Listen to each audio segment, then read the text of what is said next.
Hey there, maker. Welcome back to the workbench. In this episode, let me talk to you about why I feel this belt is the most important belt that you should make. But before we get started, let's take a look at what it took to make this belt.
You might be asking yourself, why is a plain belt the most important belt that you should make? Well, here's my opinion.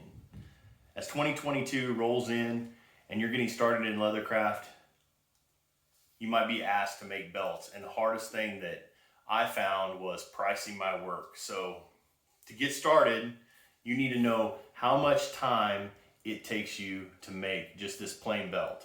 And this is your baseline for all the other belts that you're gonna make. So let me go through the steps, as you've seen in that video, of what I do to make my belts. Now you can take all these, put in an Excel spreadsheet and put a time next to each one, and then at the end, total up that time and take that times your shop rate, which shop rate is a whole nother video series, and I still haven't figured that one out. But just follow along and let's try to learn how to price your basic belt. So to get started, you're gonna need your belt blanks. For me, I do a 2-ply construction. I use Herman oak. I buy 2 sides and then I cut all the strips and then I pre-package them so I know exactly how much I have in each set of blanks. You, however, might want to go ahead and buy pre-cut blanks. I know there's a couple suppliers, Don Gonzalez makes them, and they cost, I think, around 40 bucks. Or you can buy 2 sides of leather and cut those strips, but you need to keep track of, if you're just cutting one belt at a time, how long that takes you. So for the first one is, how much time does it take you to get your belt blank? After you get your belt blank figured out, either you've bought it or you've cut it, the next step is to lay out your customer measurement. Now, I use templates to mark out my fold end and my tip end to help speed up the process. So the next step is laying out your customer measurement and cutting it to length. Like I said, I use a 2-ply construction, so after I've cut the belt to length, the next thing is on my buckle end, I'm using 8-9 ounce leather for the main body, but to make the fold easier, I use a splitter, and you've seen in my video, I use a benchtop splitter. You can use a little potato peeler skiver, but you're just gonna thin this down about half the thickness. So from 8 ounce, you're gonna go to about 4 ounce. That's gonna make your fold a lot easier. So your next step is splitting the end for your buckle fold. After you got your buckle end split down, the next thing you're gonna do is you're gonna glue the liner to the main body. There's a lot of different contact cements out there. I just suggest that you use one that you really like. My shop's in my basement, so I use an odorless glue. So as you've seen, it's a white glue. It's not the normal contact cement, but the next step is gluing the liner to the body. Now that you have your liner glued to your body, the next step is cutting a stitch groove. The reason you're gonna do this is it's a channel that your thread lays in that just puts the thread just under the top layer of the leather to help it from normal wear and give you a longer lasting belt. All right, you've got your stitch groove cut. Now take it over to your sewing machine, or if you're hand stitching, go ahead and sew that liner to the body. So that step is sewing the liner to the body. You might have noticed in my video, I cut my liners oversized, about, I don't know, a 1/4 inch on both sides to help in my glue up. So after it's all stitched, I'm gonna take it over and I'm gonna cut that liner body flush to the main body of the belt. So the next step is cutting the liner to the main body. Now that you have the liner trimmed to the main body, we're going to move on to the next step, which is several steps, but I'm going to put them together as finishing your edges. So first thing you're going to do is sand the side of your belt. This is just going to even up that liner in the main body. I have several of these sanding blocks with different grits that are run along the side just to get that smooth edge. After you're done sanding, you're going to use an edger and just take off the edge. It's going to make that nice round corner of the belt so you don't have a sharp edge. After you work through your edger, I prefer to dye my edges. You don't have to, you can leave them natural, but you're going to go ahead and dye your edge.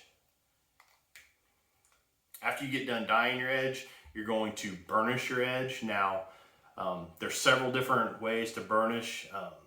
What I've been using is Martin Mix compound in this marker, and then just a regular canvas cloth that you use by hand, and that's going to give you that smooth polished edge. So the next step, which is multiple steps, is finishing the edge of your belt. After you have the edge all done, now you're going to set that buckle end. Either you can do like I do, I use set snaps, or you can use Chicago screws. It's completely up to you. But the next step after finishing your edge is setting your snaps or Chicago screws for your buckle end. All right, you just finished up setting your snaps or installing your Chicago screws, whatever works for you. Now you're gonna move on down and cut the holes at the tail end of your belt.